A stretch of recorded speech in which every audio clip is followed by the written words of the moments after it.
Pour des vainqueurs, de ceux qui sont devant, mais dans une épreuve comme le Tour, il serait injuste de ne pas s'intéresser aux derniers, les galériens comme on les appelle, ceux qui souffrent, que l'on ne voit jamais, mais qui vont jusqu'au bout, de même et de l'étape. Nous les avons suivis aujourd'hui. Julien Benedetto, David Dameda. La légende du Tour s'écrit aussi à l'arrière du peloton.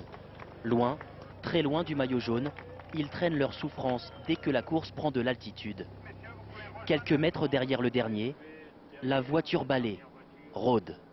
Moi j'ai calculé les délais à 35, ça doit faire autour de 40 minutes.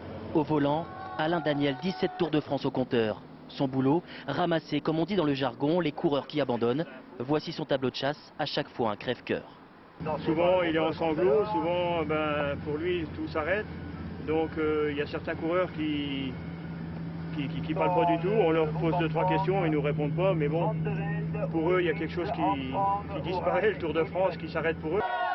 Col de Rome, l'ascension la plus dure du Tour. Une pente à 12%.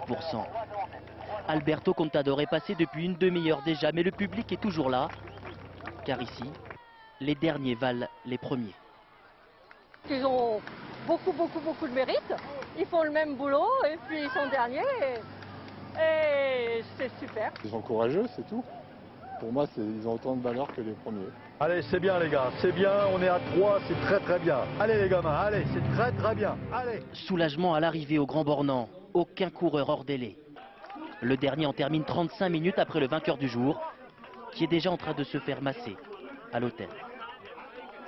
Et pour terminer, comme promis,